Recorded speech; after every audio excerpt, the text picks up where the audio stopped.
We start again today with non-Trump stuff. There is lots of news to discuss and a blockbuster story about Supreme Court Justice Clarence Thomas breaking from ProPublica about his acceptance of all sorts of high-value goodies from a billionaire Republican, possibly criminal, certainly unethical, and we will discuss it. Now, we've had our suspicions about Supreme Court Justice Clarence Thomas.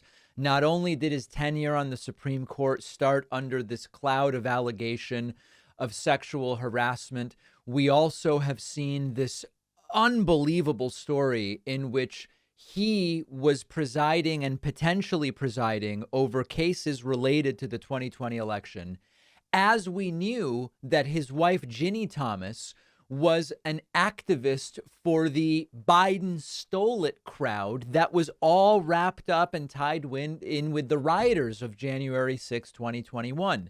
So, and then, 20 years in between that you can fill in with other red flags and question marks. Well, there has never been anything like this in Supreme Court history in terms of receiving gifts. There's a fantastic ProPublica piece that you can look at. We are going to look at a tweet thread from ProPublica that gives us all of the most important highlights. And it starts: for decades, Judge Clarence Thomas has secretly accepted luxury trips from a major Republican donor, newly obtained documents show. Thomas has publicly presented himself as an everyman with modest tastes. In this documentary about him, he waxes nostalgic about his fondness for Walmart parking lots. But, and this is one of those great buts, but Thomas's friendship with Dallas-based real estate magnate Harlan Crow has allowed him to repeatedly experience luxuries well beyond his means. He's vacationed on Crow's 162-foot super yacht around the globe and flies on Crow's Bombardier Global 5000 jet. That's a nice jet. Nice jet if you can get one. In June of 2019, Thomas boarded Crow's private jet to Indonesia for 9 days of island hopping on the yacht. Had Thomas chartered the jet and yacht himself, could have set him back $500,000. It wasn't Thomas's first time on Crow's yacht, the Michaela Rose. He went on a river day trip in Savannah, Georgia, and an extended cruise in New Zealand about a decade ago. While sailing around New Zealand with Crow, he autographed a copy of his memoir as a gift for a crew member. By the way, that's quite a narcissistic move. Thank you so much. Here's my book. The justice has gone with Crow to the Bohemian Grove, the exclusive California all-male retreat, and to Crow's sprawling Texas ranch. Every summer, Thomas typically spends about a week at Camp Topridge, Crow's private resort in the Adirondacks. Inside the Topridge hangs a photorealistic painting of one of Thomas's visits to the property. The painting shows Thomas enjoying a cigar alongside Crow and chatting with conservative power brokers like Leonard Leo. If Leo's name sounds familiar, it's because the longtime Federalist Society executive is regarded as an architect of the Supreme Court's turn to the right and recently received $1.6 billion for a new conservative political group. Wow, what brazen cronyism and corruption. This continues, and you can read all of it. I think the important part here is as follows. While Thomas and Crow have a genuine friendship, these vacations put the justice in contact with corporate executives and political activists. During just one July 2017 trip, Thomas's fellow guests included executives at Verizon, PricewaterhouseCoopers, major Republican donors, one of the leaders of the conservative American Enterprise Institute. These trips appear nowhere on Thomas's financial disclosures, where justices are required to list most gifts. This is where we start to get into potential criminality. ProPublica looked at flight records, internal documents, and interviews with dozens of people to uncover the travel details.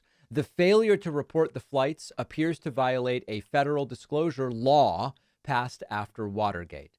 By accepting the trips, Thomas has also broken long-standing norms for judges' conduct, ethics experts say. Nancy Gertner, a retired federal judge, says it's incomprehensible to me that someone would do this. Virginia Cantor, a former government ethics lawyer who has served in administrations of both parties, says Thomas, quote, seems to have completely disregarded his higher ethical obligations. Thomas did not respond to detailed questions. So Without question, this corrupts public trust. And justices are supposed to abide by a higher ethical obligation in which not only should you avoid actual bias and partiality, you should avoid even the appearance of it. And there are a couple of different stories here. One is that Clarence Thomas and his wife have a long history of political entanglements with absolutely no accountability. We've known that for a long time. Secondly, we have another Law and Order story where my guess is, and we'll have to wait and see, my guess is that right-wingers will immediately rush with knee-jerk reactions to defend Clarence Thomas and say, these are paperwork crimes, just like Trump's all paperwork crimes and everybody's all paperwork crimes, or whatever the case may be. So there will be no consistency there. And then lastly, is Clarence Thomas like this desperate to be participating in this sort of stuff? That like it almost feels like, you know, a yacht cruise and a trip. I mean, to some degree, it all seems kind of pathetic as well. But now going from just the suspicion of lack of ethics to what seems like bona fide criminality, the violations of law as it regards these financial disclosures. Will it go anywhere? I don't know. With Clarence Thomas has had a sort of Teflon status quo, much like Donald Trump did for many years, although hopefully the latter is ending with this week's arrest. That's the latest really great report from ProPublica.